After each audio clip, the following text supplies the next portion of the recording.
और ये ताज़ा तस्वीरें आपके सामने देखिए, ताज़ा तस्वीरें जहां पर पुलिस को लाठीचार्ज करना पड़ा इन लोगों को हटाने के लिए। ये ताज़ा तस्वीरें आपके सामने, और देखिए कैसे वहां पर तलवार भांजी जा रही है।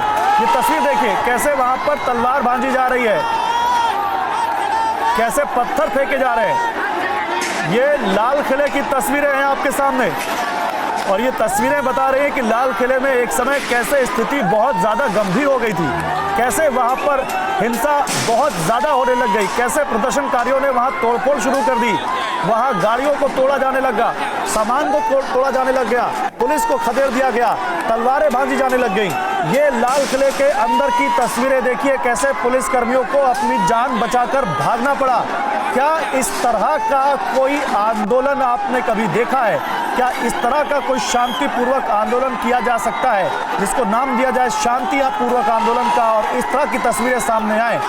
26 जनवरी आज देश अपना 72वां गणतंत्र दिवस मना रहा है, और उस दिन किसानों के नाम पर इस तरह का आंदोलन करना, क्या अब इनसे तीखे सवाल नहीं पूछे जाने चाहिए कि आपने जिस आंदोलन को लेकर इतने दिनों से रूपरेखा तय की, जिस आंदोलन को लेकर आपने कोर्ट से लेकर दिल्ली पुलिस तक कहा कि आपका मौलिक अधिकार है, आप उस आंदोलन को आज नियंत्रित क्यों नहीं कर पाए? क्यों नहीं आप इन लोगों को समझा पाए कि ये जो कर रहे हैं इससे आपका नुकसान होगा, आंदोलन डिरेल होगा, इससे किसानों की मांग कमजोर होगी और किसानों को मिलने वाला समर्थन भी कमजोर होगा। ये तस्वीरें इस वक्त आपके सामने लाल किले के अंदर की कुछ देर पहले की, कैसे दिल्ली पुलिस के जवानों को खदेड़ कर भगा दिया इन प्रदर्शनकारियों ने। उस वक्त जब ये लाल किले की प्राचीर पर झंडा लहरा रहे थे अपना, उस वक्त जब ये लाल किले के गुंबद पर झंडा लहरा रहे थे अपना, वहां पर पुलिसकर्मी जब अपनी ड्यूटी के लिए खड़े थे, वहां पुलिसकर्मी जब इनको रोकने के लिए खड़े हुए थे, कैसे उनके ऊपर तलवारें भांजनी शुरू कर दी, उन पर पत्थर फेंकने शुरू कर दिए। ये लाल किले के अंदर की तस्वीरें आपको दिखा रहे हैं हम। सरकार की प्रतिक्रिया भी आई है इस पर। केंद्रीय पर्यटन मंत्री प्रहलाद पटेल ने इसकी निंदा की है और उन्होंने कहा है कि कम से कम लाल किले की गरिमा का मान रखना चाहिए था, और ये बिल्कुल भी बर्दाश्त नहीं किया जा सकता। मैं इसकी निंदा करता हूं, ये कहा है केंद्रीय पर्यटन मंत्री प्रहलाद पटेल ने। लाल किले के अंदर की तस्वीरें आपके सामने।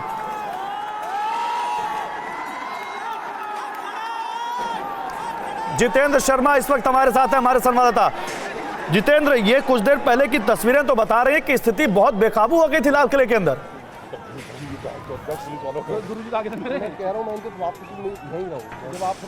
जितेंद्र, आप तक आवाज आ रही है? लग रहा जितेंद्र तक आवाज नहीं जा रही है, लेकिन देखिए कैसे दिल्ली पुलिस के जवान आज अपनी जान दांव पर लगाकर सुरक्षा में लगे हैं इस दिल्ली की। कैसे उनकी जान पर उस वक्त बनाई जब लोगों ने उन पर पत्थर भाजने शुरू कर दिए और तलवार तक लेकर उनके पीछे दौड़ पड़े। ये तस्वीरें इस वक्त आपके सामने आप देख सकते हैं कैसे दिल्ली पुलिस को अपनी जान बचाकर दिल्ली पुलिस के जवानों को भागना पड़ा है। लाल किले तक पहुंच गए ये आंदोलनकारी, ये किसान आंदोलन में शामिल प्रदर्शनकारी। पहले तो इन्होंने लाल किले की प्राचीर पर अपना झंडा फहराया, फिर लाल किले की गुंबद पर झंडा फहराया, और उसके बाद लाल किले के अंदर एक तरह से कब्जा कर लिया। दिल्ली पुलिस ने हालांकि फिलहाल अभी इन लोगों का झंडा उतार दिया है, इनको वहां से हटा दिया है, लेकिन एक वक्त जब कुछ देर पहले की तस्वीरें इस वक्त हम आपको दिखा रहे हैं दाहिनी तरफ, तो आप देखिए कैसे वहां पर इन लोगों ने लाल किले के अंदर स्थिति बिल्कुल अपने कब्जे में ले ली और पुलिस को वहां से जान बचाकर भागना पड़ा। ये तस्वीरें हम आपको दिखा रहे हैं लाल किले की, जहां पर किसान आंदोलन में शामिल प्रदर्शनकारी पहुंच गए। जितेंद्र शर्मा हमारे संवाददाता इस वक्त वहां पर हैं। जितेंद्र, आवाज आ रही है आप तक? तस्वीरें आप दिखाइए इस वक्त फिलहाल वहां क्या हालात है?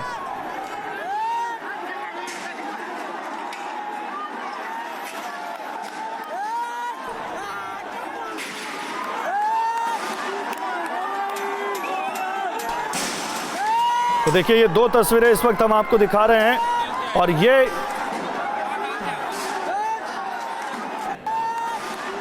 किसान तो नहीं हो सकते। जिस तरह से लाल किला हमारे गौरवशाली लोकतंत्र का प्रतीक है, उसे कलंकित करने वाले किसान तो कतई नहीं हो सकते। ये जरूर सार्वजनिक अराजकता है, राष्ट्रीय पर्व के दिन राष्ट्रीय शर्म है, और ये उपद्रवी सब कुछ हो सकते हैं पर अन्नदाता नहीं हो सकते। ये तस्वीरें इस वक्त हम आपको दिखा रहे हैं कि देखिए आप, ये लाल किले के अंदर की तस्वीरें हैं।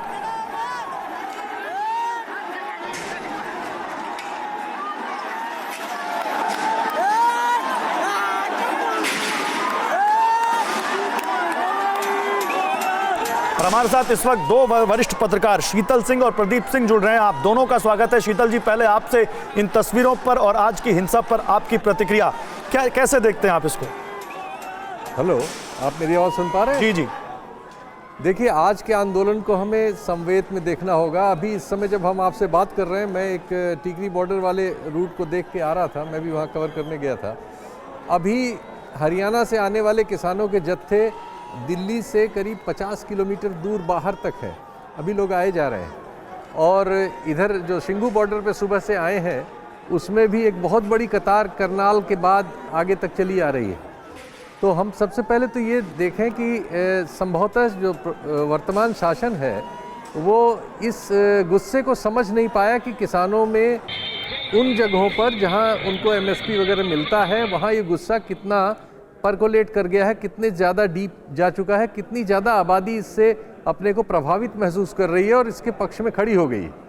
इसलिए दिल्ली पुलिस ने भी जो भी प्रयास किए थे इस आंदोलन को इस स्थिति में न पहुंचने देने के, वो असफल साबित हुए हैं। नहीं, लेकिन शीतल जी एक सवाल मैं आप जोड़ूंगा आपके जवाब में ही, आप दीजिएगा, उसमें आप जवाब अपना जोड़िएगा। किसी भी स्थिति में क्या इस तरह की हिंसा जायज़ है आंदोलन के नाम पर? नहीं, किसी भी हिंसा को कभी कोई जायज़ कैसे ठहरा सकता है? हाँ। हिंसा लोकतंत्र में जायज़ नहीं ठहराई जाती, लेकिन लोकतंत्र में जवाबदेही ठहराई जाती है। तो जवाबदेही के लिए दो पक्ष हैं, एक पक्ष आंदोलनकारियों का है और एक पक्ष है शासन का। हम जब आंदोलनकारियों की जवाबदेही की बात करेंगे तो हमें शासन की जवाबदेही साथ साथ तय करनी चाहिए। अगर हम ऐसा नहीं करते तो हम पे पक्षपात की शिकायत आएगी कि हम किसी एक पक्ष की ओर से बोल रहे हैं। हमें दोनों पक्षों को देखना होगा। नहीं तो शासन तो लगातार 11 दौर की बातचीत कर चुका है और आज पर नहीं है, ये तो साबित है, क्योंकि जो कुछ हो रहा है ये करने के लिए उन्होंने कभी न कहा, न ऐलान किया और न अब ओन करने को तैयार है। लेकिन साथ ही हमें जो शासन चला रहा होता है उसे हम बेदागबरी नहीं कर सकते, क्योंकि अंततः सारी जिम्मेदारी उसकी है कि हमारे 72वें गणतंत्र दिवस की ये तस्वीरें हम आज इस पर बहस कर रहे हैं। न्यूज़ टॉप 9 रोज सुबह 7 बजे और शाम 7 बजे सिर्फ TV9 भारतवर्ष पर।